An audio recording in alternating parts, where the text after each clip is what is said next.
Hi everybody and welcome back. My name's Melissa and this year I'm sharing 365 tips for frugal living. So today's tip, it is currently August. And it is to actually start planning your garden for next year now. And here is why. I thought I would be okay. I had a plan. I started planning in December. And then when it came time, I had everything go wrong. So my root garden still has the roots from the old plants in it, so I'm still trying to dig those out, and I can't just like kill the roots chemically because then when whatever I grow in there isn't going to grow right, and I'm essentially going to be poisoning my food. So I'm currently digging that out, getting that set. Then I'll plant root vegetables in there. Hopefully, I wanted to get them in like a week ago, but I'm so behind. I might not even be able to harvest them this year. I'll be so pissed. I'm not going to lie, because I hurt my back and, I need my kid to just help. And like every time I have a chance to, it rains or it has rained and it like throws off the soil. So then like you can't really dig if it's mud. So my goal for next week is to just get that done. And, so that's part one. Two, you want to know what you're going to grow and why you're going to grow it. So I know I eat a lot of black beans. I know I eat a lot of red beans. I eat other beans too, but mainly black and red.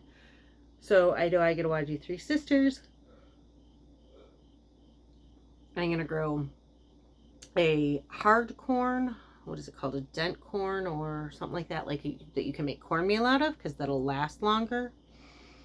And you aren't supposed to grow like corn within a certain amount or certain space of it, because it'll like cross pollinate and then you'll end up with like this different thing. And so I'm gonna grow like a dent corn. I'm gonna grow some sort of like a winter squash, pumpkin, something like that on the bottom for the Three Sisters, and then like climber beans. I also want to grow fruit. We go through a lot of fruit. So this fall I want to plant apple trees, and then in the spring I want to add in blueberries, raspberries. I'm not sure all the berries. I have to decide. Though actually, you know what? I know somebody who owns a blueberry farm.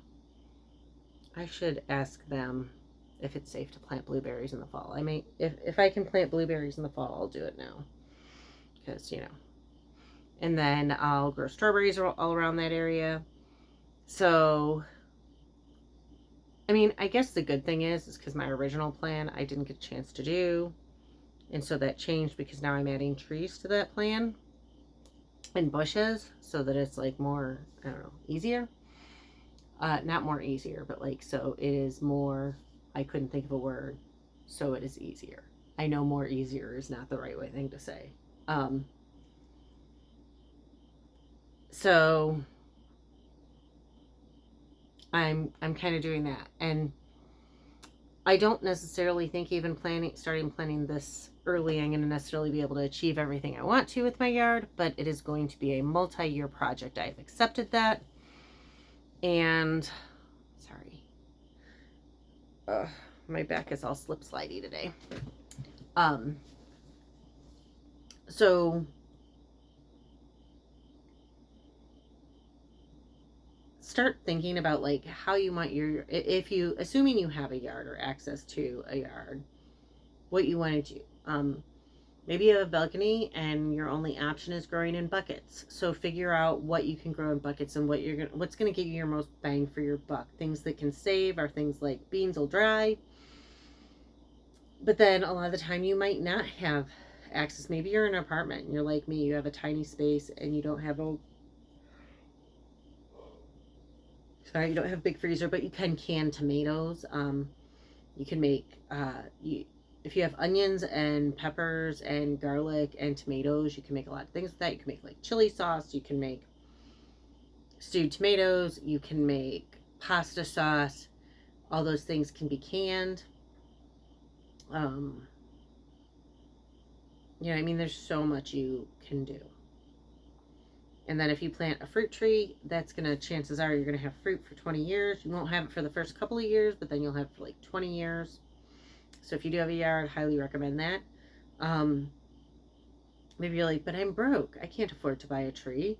I'm so broke. I'm on food stamps. Good news for you. At current time, food stamps can be used to purchase seeds and trees and plants, as long as it's from a store that accepts SNAP benefits. So, like, you can't necessarily go to your nursery and get a tree, or your local Home Depot, Menards, Lowe's, home store kind of a place, but you could go, to your local Walmart, Meijer, something like that. I don't know. I can't think of any big box stores that sell trees other than Walmart and Meijer, like places, garden centers. I know grocery stores sell like plants in the spring that you can plant, like tomatoes and onions and peppers and all that. Not onions, onions are tomatoes and peppers and stuff like that. So figure out what the best way to do it is going to be, your cheapest way, how much stuff is going to cost, all of that, and kind of get an idea, because you're going to be able to then start growing some of your own food, and that'll help to minimize the grocery budget. And I watch a lot of like permaculture and stuff like that, and foraging and stuff. So sorry. So go ahead and do that, and we'll see how it. You'll be able to see how it goes. I'm gonna see how my garden goes. Root vegetables, you get a lot of bang for your buck. A lot of your roots you can like. Also, a lot of your root vegetables, if you eat greens, I do not, because I'm not a big veggie person, but I do like root vegetables. Now, not all of your greens from your root vegetables can be eaten, but I'm pretty sure like turnip greens, I can't remember. I know I'm 90% sure like turnip greens are a thing, and then you can eat the turnips. So root vegetables where you can eat both are great.